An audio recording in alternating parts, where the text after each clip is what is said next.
Welcome to Young Audio, an audiobook channel. You're listening Mahabharata, the great Indian epic. Episode 1, The Lord Ganesha, the Scribe.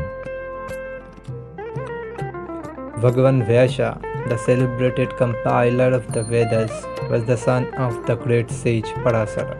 It was he who gave to the world the divine epic of the Mahabharata. Having conceived the Mahabharata, he thought of the means of giving the sacred story to the world. He meditated on Brahma, the creator who manifested himself before him. Vyasa saluted him with bowed head and folded hands and prayed, "Lord, I have conceived an excellent work, but cannot think of one who can take it down to my dictation."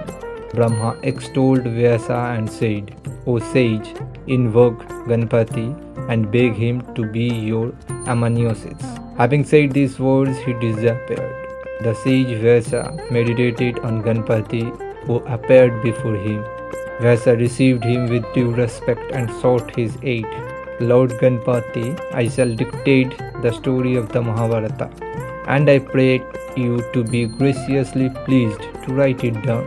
Ganpati replied, "Very well, I shall do as you wish, but my pen must not stop while I am writing, so you must dictate without pause or hesitation.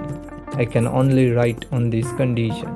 Vyasa agreed, guarding himself, however, with a counter stipulation, "Be it so, Lord, but you must first grasp the meaning of what I dictate before you write it down." Ganpati smiled and agreed to the condition. Then the sage began to sing the story of the Mahabharata. He would occasionally compose some complex stanzas which would make Ganpati pause a while to get at the meaning, and Vyasa would avail himself of this interval to compose many stanzas in his mind. Thus the Mahabharata came to be written by Ganpati to the dictation of Vyasa. It was before the days of printing, when the memory of the learned was the sole repository of books. Vyasa first taught the great epic to the son, the sage Suka. Later he expounded it to many other disciples. Were it not so, the book might have been lost to future generations. Tradition has it that Narada told the story of the Mahabharata to the Devas, while Suka taught it to the Gandharvas, the Rakshasas and the Yakshas. It is well known that the virtuous and learned Vaisampayana, one of the chief disciples of Vyasa, revealed the epic for the benefit of humanity. Janmejaya, the son of the great king Parikshit, conducted a great sacrifice, in the course of which Vaisampayana narrated the story at the request of the former.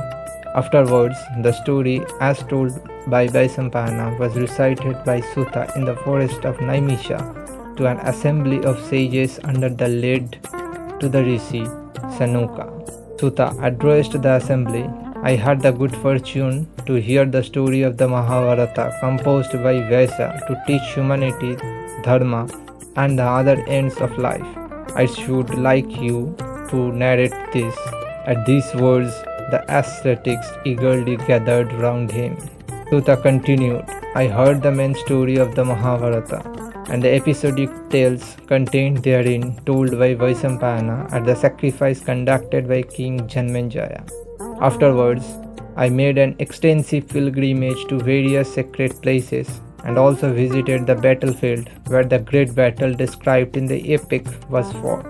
I have now come here to meet you all." He then proceeded to tell the whole story of the Mahabharata in the grand assembly. After the death of the great king Santanu, Chitrangda became king of Hastinapura, and he was succeeded by Vichitravirya. The latter had two sons, Dhritarashtra and Pandu. The elder of the two being born blind, Pandu, the younger brother, ascended the throne. In the course of his reign, Pandu committed a certain offense and had to resort to the forest with his two wives, where he spent many years in penance. The Mahabharata is in fact a veritable ocean containing countless pearls and gems. It is, with the Ramayana, a living fountain of the ethics and culture of our motherland. This is the substance of the Mahabharata. In this ancient and wonderful epic of our land, there are many illustrative tales and sublime teachings. besides the narrative of the fortunes of the Pandavas. Thanks for listening. Please like and subscribe to inspire us.